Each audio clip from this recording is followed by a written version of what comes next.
Hello and welcome to The Space Above Us.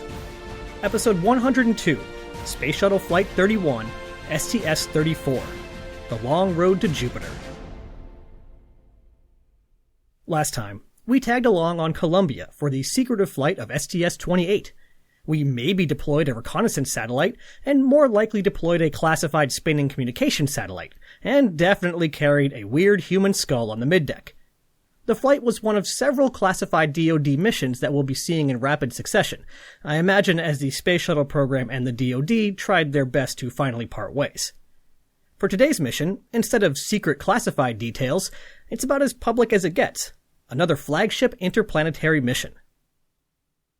Today, we'll be talking about the Galileo mission, the first spacecraft dedicated to studying Jupiter up close. So who is Galileo, and why does he get a mission named after him? Galileo Galilei was born on February 15, 1564 in Pisa, in the Duchy of Florence. He graduated from the U.S. Air Force Academy and was selected as an astronaut in... Wait. Sorry, old habits. No, really, Galileo was a scientist, and a pretty darn good one.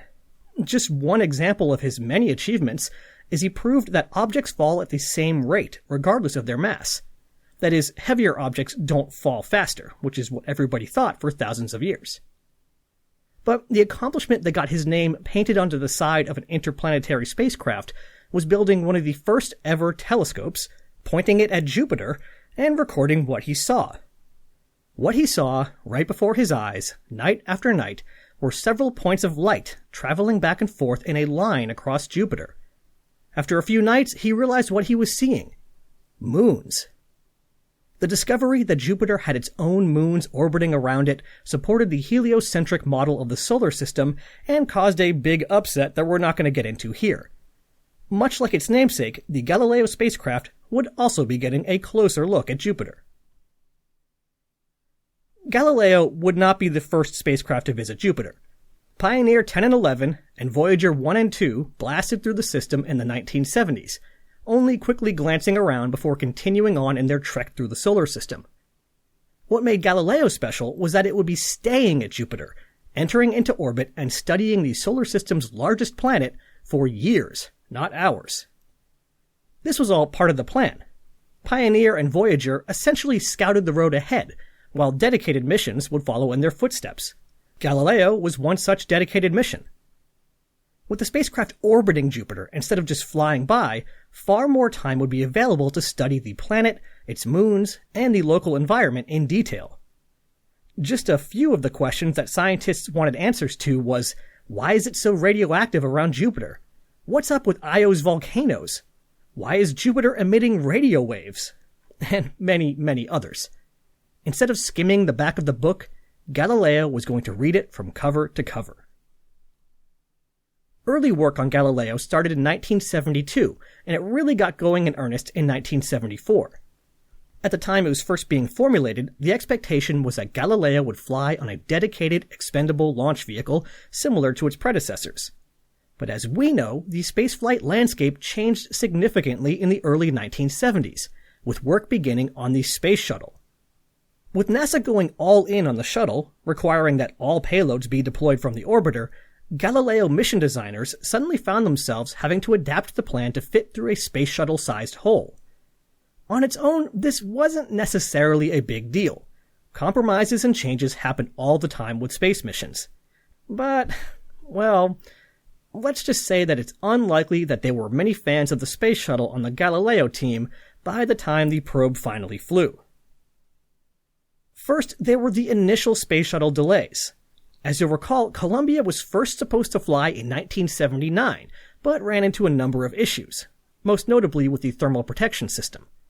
Right off the bat, the first launch was pushed 2 years down the road. Not great, but fine. Galileo's launch was changed to 1982. Except, no. With the shuttle working through its backlog slower than expected, Galileo was soon pushed again to 1985.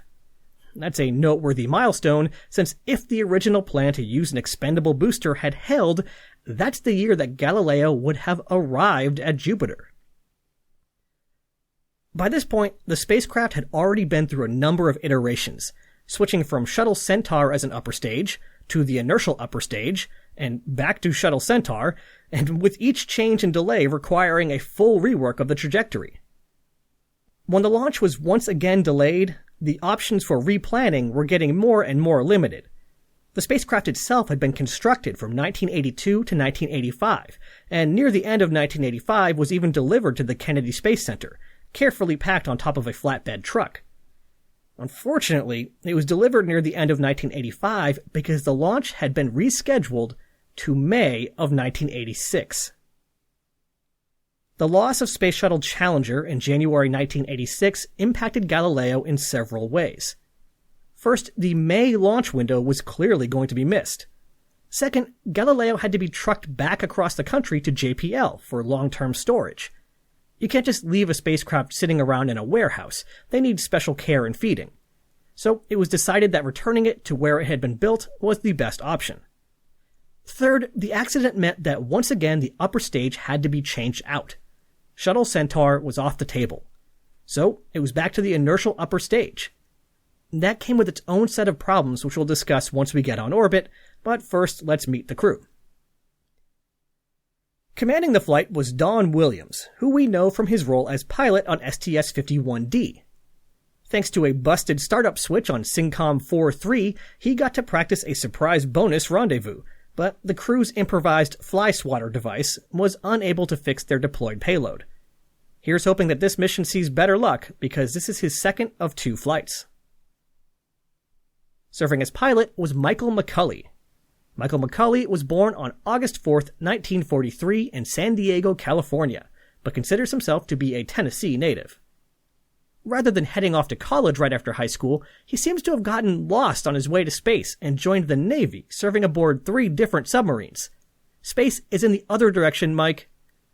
After he resurfaced, he attended Purdue University, picking up bachelor's and master's degrees in metallurgical engineering. After Purdue, he learned how to fly, serving as a test pilot in a variety of roles. NASA picked him up in 1984, and though he retired from NASA in 1990, making this his one and only spaceflight, he stayed in the spaceflight world for quite a bit longer, first working for Lockheed Martin at the Kennedy Space Center, and eventually becoming the CEO of United Space Alliance. Our first mission specialist is someone we're already familiar with, Shannon Lucid. Lucid last flew on STS-51G, helping punch out a couple of ComSats. This is her second of 5 flights. Sitting next to Lucid was another future frequent flyer, Franklin Chang Diaz. We last saw him flying on STS-61C, deploying ComSats, performing some mid-deck experiments, and probably cursing the batteries on the CHAMP experiment. This is his second of 7 flights. And last but not least was Mission Specialist 3, Ellen Baker. Ellen Baker was born on April 27, 1953 in Fayetteville, North Carolina, but she presumably has strong opinions about bagels, subways, and baseball teams because she considers her hometown to be New York City. She earned a bachelor's in geology from the State University of New York at Buffalo, and then an MD from Cornell a few years later. She had been at NASA for a few years before becoming an astronaut, joining the Johnson Space Center as a medical officer in 1981. She became an astronaut in 1984, and while her third and final flight was in 1995, she'll be with us for the remainder of the shuttle program, finally retiring in 2011. As the Kennedy Space Center rolled into October of 1989, anticipation must have been in the air. After many years of waiting, Galileo's turn in the launch queue had finally come up.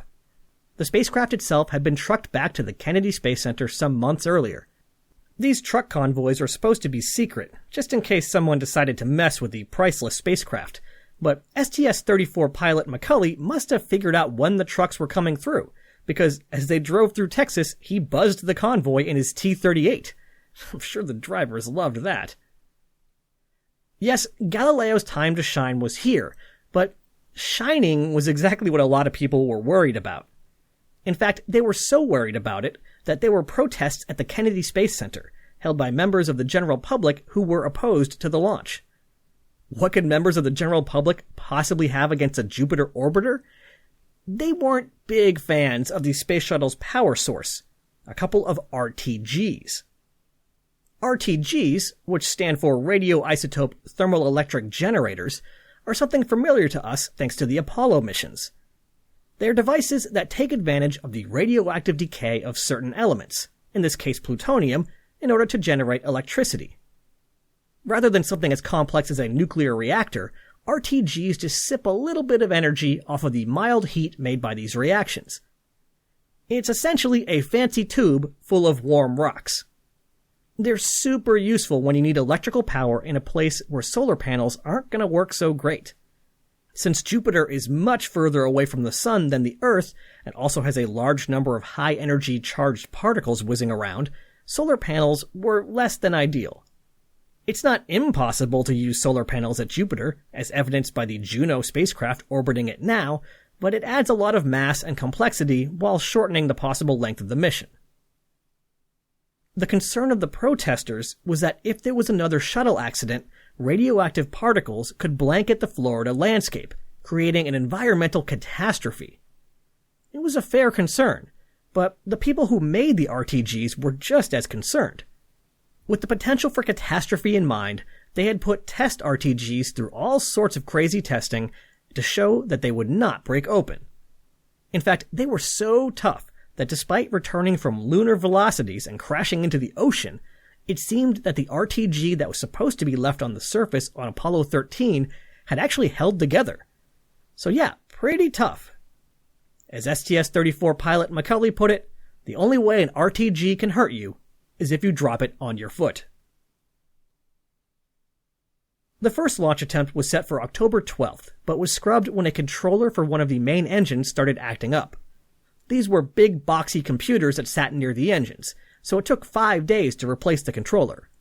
I'm sure that was 5 days where the Galileo folks were anxiously eyeing the launch opportunity calendar. On October 17th, it was time to try again, this time with the crew actually boarding the spacecraft. Unfortunately, the weather refused to cooperate, both at the runway, needed for RTLS aborts, and the alternate landing sites, needed for transoceanic abort landings. So once again, STS-34 was forced to scrub. Actually, it may have been fortunate weather after all. Later that day, on the 17th, right around the time that Galileo would have been deployed, a large earthquake struck California, including the Sunnyvale-based command center where the Air Force controlled the IUS. While major damage to the command center was avoided, it had to be evacuated while ceiling tiles fell to the ground. That would not have been great for Galileo. In a true sign of professionalism and dedication to the mission, specifically mentioned by the shuttle crew, those flight controllers reported for work the next day, despite the fact that some of them had lost their homes in the earthquake. Galileo was that important. The next day, October 18th, 1989, the crew suited up to try again. In a nod to the season, a jack-o'-lantern was on the table as the crew enjoyed their breakfast. The weather was still a little touch and go, leading to a 3-minute and 40-second hold, but finally, at 12:53 and 40 seconds Eastern Time, Atlantis lifted off, and both STS-34 and the Galileo mission were underway. The ascent was mostly nominal, with the most severe issues being an APU flipping itself to high-speed mode despite not being told to, and the flash evaporator system acting up again. The flash evaporator system cools the spacecraft while the radiators, mounted inside the payload bay doors, were still stowed, so they were important during the moments after launch and orbital insertion. Speculation was that minor cooling changes made to accommodate the always-on and always-hot RTG inside Galileo may have caused ice to form in the exhaust duct. Something to be aware of, but no big deal. And to handle the APU issue, the crew just avoided using it for the rest of the mission, only turning it on briefly near the end of the flight. After 5 trips around the world, it was finally time to deploy Galileo. The deploy would be handled by Shannon Lucid, who knew the procedures inside and out. Since the upper stage was an IUS, this was pretty well-worn territory, and the deploy went by the books. Just a few minutes after passing by Hawaii, Commander Williams called down, "Deploy on time, Houston. The spacecraft is stable. Galileo is on its way to another world. It's in the hands of the best flight controllers in the world. Fly safe." And with that, the crew of STS-34 became the last humans to set eyes on Galileo as it began its journey to Venus. Wait, what? Yep, that's not a mistake. Galileo was on its way to Venus.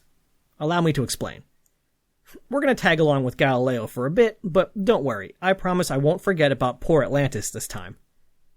When the sporty Shuttle Centaur upper stage had to be swapped out for the significantly less powerful IUS, the Galileo team had to get creative and find an alternate road to Jupiter. What they came up with was Vega, the Venus, Earth, Gravity Assist. Since Galileo didn't have enough energy to go straight to Jupiter, it would be taking the long road. By carefully passing first Venus, then Earth, and then Earth again, the spacecraft would steal a minuscule amount of energy away from the orbiting planets and boost its own orbit. Basically, the planet slowed down by a vanishingly small amount, and the spacecraft got faster. I kind of think of it like that thing Marty McFly would do in Back to the Future, where he'd ride on a skateboard and grab the back of a car, but imagine gliding from car to car. That analogy isn't the most accurate, but it's in the right ballpark.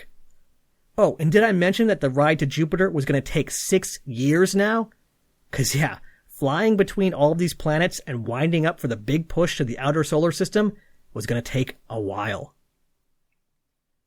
This trajectory led to further compromises on the spacecraft. Since Galileo had been designed to fly to Jupiter, it couldn't handle the thermal environment around Venus without modification. Small sun shields were added around critical components, protecting them from the sun's more intense than planned for heat. One of these components was the high-gain antenna. Engineers were concerned that the added heat might cause the main dish to deform, so to protect it, it remained stowed tightly behind the sun shield. Its launch locks were disengaged, but it wasn't commanded to open until sometime after it returned to Earth for the first time, over a year after launch. That day arrived on April 11th, 1991, and dear listeners, it was not a good day. The high-gain antenna would not open. Imagine an umbrella where only one side popped only partway open. That's the situation with the high-gain antenna. They tried everything they could think of. They tried repeatedly sending the open command to hammer the mechanism, cold-soaking components to try to take advantage of thermal shrinkage, spinning the spacecraft, everything. It just would not open. We'll never know for sure what the problem was, but the best guess is that the long wait in storage after the Challenger accident caused the antenna lubricant to degrade.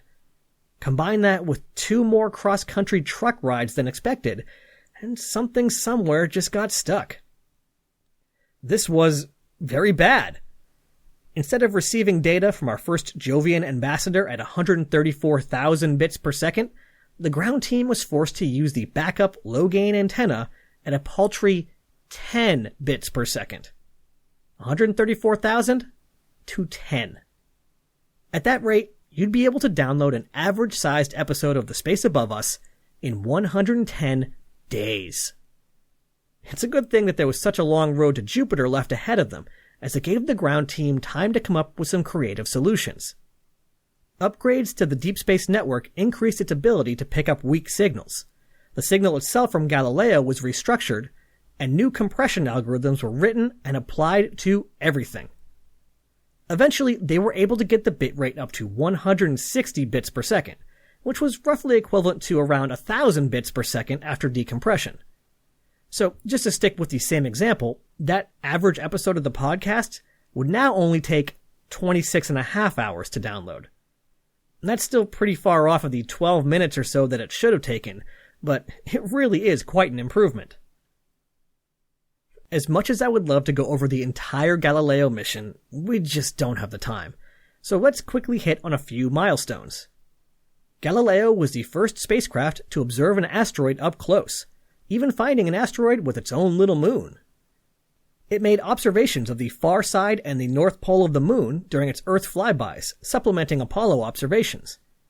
It deployed an atmospheric probe into Jupiter, which came screaming into the clouds of the planet at over 100,000 miles per hour, decelerating at over 200 Gs. It observed the comet Shoemaker-Levy 9's impact with Jupiter, and it survived all the way to 2004 before finally being intentionally deorbited in the skies of Jupiter. Galileo was an incredible mission. and one that I'm eager to learn more about in my spare time. Its discoveries wrote the book on Jupiter. And to help give a sense of just how long its mission took to play out, I'm planning on checking in every now and then as its major milestones line up with various shuttle missions. So it's so long for now, Galileo. We'll check back in when you swing by Venus. Alright, I believe we had the rest of a shuttle mission to discuss. Unlike on STS-30, this time around Atlantis still had a fair amount of extra performance left for secondary payloads. So we've still got a few busy and active days ahead of us. Let's learn a bit about what kept the crew at work. First was a mid-deck experiment furnished by 3M, the giant Minnesota-based company perhaps best known for inventing the Post-it sticky note. Perhaps with better Post-its in mind, the 3M experiment will be studying the polymerization process. Polymers are materials that are basically made of long strands of material down at the molecular level. The arrangement of these long strands help to determine how the material will behave. Will it be squishy and stretchy, hard and brittle, sticky or slippery? And you get the idea. By heating up and cooling down various materials in a controlled fashion in the microgravity environment, 3M hoped to better understand how this process worked. Mission specialists Chang Diaz and Lucid operated the 200-pound experiment over a few days. One notable thing about this experiment was that it came with a laptop computer. This might not seem like a big deal, but remember, this is 1989. A general-purpose laptop with a general-purpose display opened a lot of possibilities. For example, without the laptop, it's likely that it would not have been worth the effort of creating and validating the extra hardware necessary to display to the crew exactly what was happening in the experiment. But with the laptop, it's just a simple plot on the screen. It also performed analyses on the materials on the fly, literally, allowing the crew to change their approach depending on the outcomes, rather than just taking what they could get and leaving it to analysts on the ground to look at later. So, while I don't know if this polymerization experiment really went anywhere, the use of portable, general-purpose computers on the shuttle was definitely a concept that was here to stay. Two experiments that we're pretty familiar with at this point also made a return: the mesoscale lightning experiment and the Maui optical site calibration tests. Again, the mesoscale lightning experiment was one that took advantage of the astronauts' lofty perch to measure and photograph thunderstorms from above, helping scientists better understand their behavior. And the Maui optical site calibration tests were just the shuttle crew letting the Air Force know what they were doing while they were being observed. That way the Air Force could connect the dots between what they were seeing with their instruments and what the shuttle crew told them, better allowing them to observe other spacecraft. It wouldn't be a shuttle flight without a few experiments on the crew themselves. Just one example, the circumference of Franklin Chang Diaz's thighs were measured before, during, and after the flight to better understand how fluid shifts around while in microgravity. While on orbit, when measured from just above the knee, his thigh lost 2 full inches of circumference as fluids shifted to other parts of his body. Sounds like a lot to me. And lastly, Galileo was not the only thing riding along in the payload bay. The Shuttle Solar Backscatter Ultraviolet Experiment, or SSBUV, was bolted to the starboard side of the payload bay, taking up 2 getaway special canisters. This experiment would measure the ultraviolet output of the sun, and then check the ultraviolet light being reflected off of the Earth. By doing this very carefully, scientists were able to learn about the ozone layer of the atmosphere. Ozone, which is a molecule made of 3 oxygen atoms instead of the usual 2, plays a critical role in preventing harmful ultraviolet radiation from reaching the ground. The ozone layer had been disrupted by years of pollution, especially from chlorofluorocarbons, so scientists wanted to make sure that they had a good understanding of how it was being affected. With this in mind, there were already instruments on several Earth-observing spacecraft that were taking similar measurements. Here's the problem, though. How do you know they're right? Ozone measurements take a fair amount of precision, and while those instruments would have been tested in the lab, there could be no way to tell if they were slightly changed during the ride to space or during their many years on orbit. Is the ozone layer changing, or is it the instrument? This is where SSBUV came in. In addition to providing useful data on its own, it would also serve as a calibration point for other spacecraft, because SSBUV could be tested before and after flying, and even fly several times. By comparing its data to data taken by other space-based instruments at the same time, it was possible to dial in those other instruments and make sure that they are providing reliable measurements. It was a nice little synergy between the crewed and uncrewed sides of NASA. After a few days, it was time to start getting ready to head home. Or was it? The nominal length of the flight was just over 5 days, but due to poor weather at the shuttle landing sites, Mission Control asked the crew to make preparations both to come home early or to come home late. So they began conserving a little more power and resources, while also making sure that everything was wrapped up with plenty of time to spare. In the end, they went with a slightly shorter mission. On Flight Day 4, the mission was cut short by 1 revolution, and 1 more on Flight Day 5.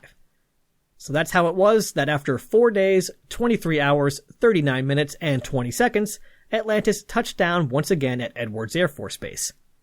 Another interplanetary probe was on its way, our understanding of our own atmosphere had improved, and we even got some new IMAX footage from space. All around, it was a pretty solid little flight. And though it may have been a long and torturous journey to get to this point, and there were plenty of hardships yet to come, Galileo was finally ready to make history. Next time, we'll let Galileo do its thing and turn our attention back to Earth, specifically Launch Complex 39B at the Kennedy Space Center. There we'll find Space Shuttle Discovery getting ready to launch on a mission that will... Wait, another Department of Defense mission? Well, at least this time the number of crew members and the number of human skulls on board lines up. Ad Astra, catch you on the next pass.